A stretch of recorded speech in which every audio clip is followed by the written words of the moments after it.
생명을 살리는 7분 주일 골방 예배를 묵상 기도하심으로 시작하겠습니다.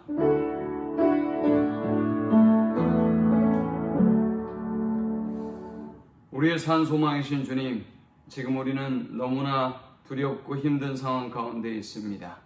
우리가 믿고 꿈꿨던 모든 소망과 희망이 사라지고 절망과 고통이 우리를 신음하게 합니다. 오직 산 소망이신 그리스도를 붙잡고 주께만 예배하고 또 주만 의지하고 따라가는 저들이 되게 하여 주옵소서. 예수님의 이름으로 기도합니다. 아멘. 찬송 266장 드리겠습니다. 주의 피로 이룬 샘물 잠길 건 없도다.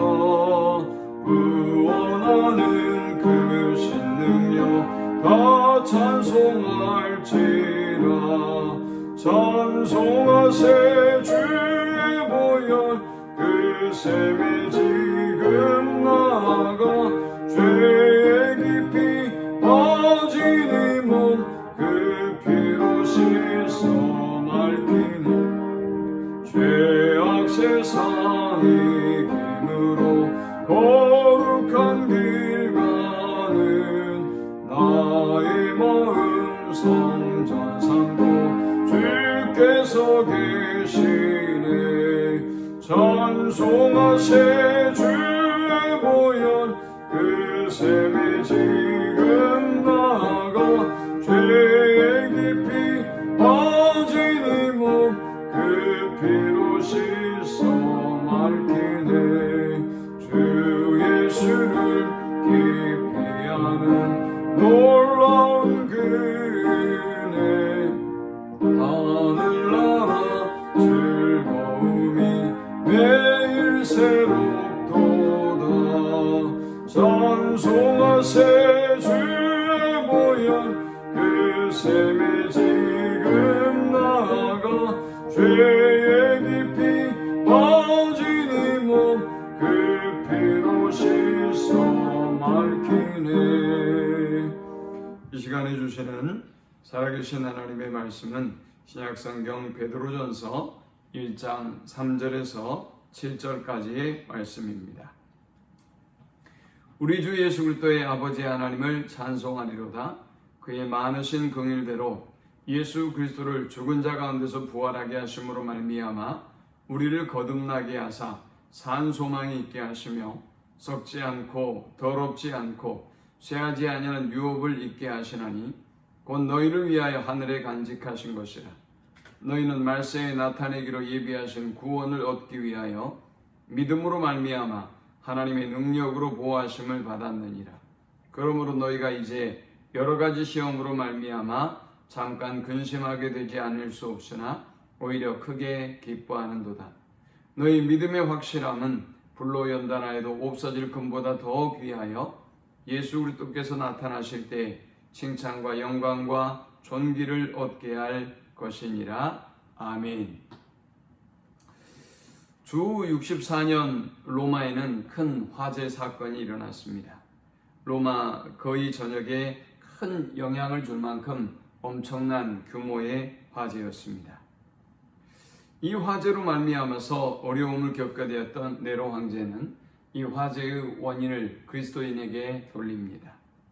그리스도인들은 이 화재를 일으켰다는 무고한 소문으로 인해서 엄청난 핍박과 환난을 경험하게 됩니다. 많은 그리스도인들이 카타콤으로 도망가 숨기 시작했고, 많은 그리스도인들이 또한 넓은 아시아의 전역으로 흩어지게 되었습니다. 이렇게 고통받는 사람들을 향해서 사도 베드로는 하나님의 말씀으로 위로하고 또 하나님의 말씀으로 이들이 산 소망이신 그리스도를 붙잡아야 한다는 것을 권면합니다. 어제 WHO 세계보건기구의 발표에 의하면 이제 코로나는 사라질 가능성이 없어졌다라고 발표하는 것을 보았습니다. 정말 절망적인 분석입니다. 우리가 작년 12월 그리고 올 1월만 해도 금세 이 날씨가 따뜻해지면 코로나가 사라질 것이라고 생각했습니다. 그러나 이제 우리는 점점 더 절망적인 상황에 빠져들고 있습니다. 또 그것뿐만이 아니죠. 이로 인해서 교회와 많은 성도들이 큰 핍박과 환난을 당하고 있습니다. 바로 이러한 때 우리는 어떻게 절망에 빠지지 아니하고 희망을 가질 수 있을까요? 본문은 세 가지의 산 소망의 근거를 우리에게 제시합니다. 먼저 주님이 함께 계시기 때문에 절망 속에서도 희망을 가질 수 있다는 것입니다. 3장 15절은 말씀하기를 너희 마음에 그리스도를 주로 삼아 거룩하게 하고 너희 속에 있는 소망에 관한 이유를 묻는 자에게는 대답할 것을 항상 준비하되 온유와 두려움으로 하고 라고 말씀했습니다. 그리스도인들이 절망을 이기고 소망을 품을 수 있는 이유는 인간의 가장 큰 두려움이라고 할 수 있는 사망의 권세를 이기고 부활하신 예수님이 우리의 구주이시기 때문입니다. 인생의 가장 큰 문제가 바로 이 죽음의 문제 아니겠습니까? 그러나 주님은 이 죽음의 권세를 이기시고 부활하셔서 핍박과 환난을 당하고 있는 당시의 모든 성도들에게 산 소망이 되셨던 것입니다. 두 번째, 하늘의 기업을 우리를 위해서 예비하셨기 때문에 우리가 산 소망이신 그리스도를 붙잡고 절망에 빠지지 않아야 한다는 것입니다. 4절에 보면 썩지 않고 더럽지 않고 쇠하지 아니하는 유업을 잊게 하시나니 곧 너희를 위하여 하늘에 간직하신 것이라 했습니다. 당시의 시대적인 상황처럼 지금 우리는 요동치고 혼란스러운 세상을 살고 있습니다.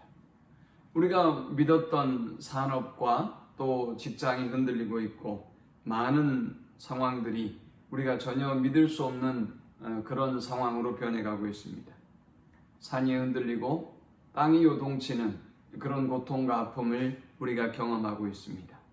그런데 우리가 낙심하지 않을 이유는 본문의 말씀처럼 우리의 기업은 이 땅에 있는 것이 아니라 저 하늘에 있다는 것입니다.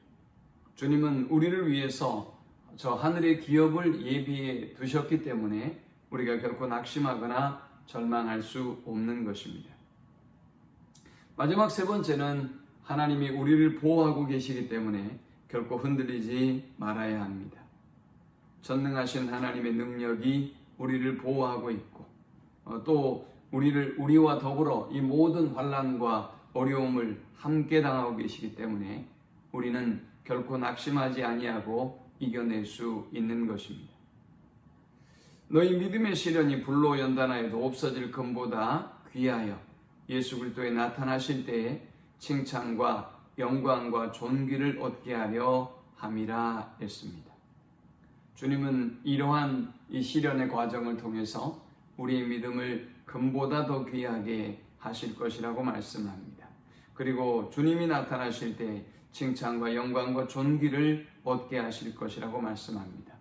어떤 고난 속에서도 부활의 주님이 우리와 함께 하시고 또 우리를 위해서 저 하늘의 기업을 예비해 두셨으며 또 우리를 보호하고 계시기 때문에 결코 흔들리지 아니하고 승리하는 우리 모두가 되기를 축원합니다.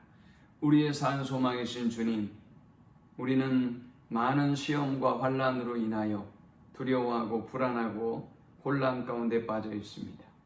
세상의 사람과 환경과 여건들을 바라보지 않게 하시고 오직 주님만을 바라보고 믿음으로 승리하는 저들이 되게 하여 주옵소서. 예수님의 이름으로 기도합니다. 아멘. 지금은 우리 주 예수 그리스도의 크신 은혜와 성부 하나님의 그 크신 사랑과 성령의 인도 보호 교통 충만케 하심이 우리의 산 소망이신 그리스도를 붙잡고 믿음으로 승리하기를 소망하는 모든 성도들의 머리 위에 이제로부터 영원토록 함께 있을지어다. 아멘.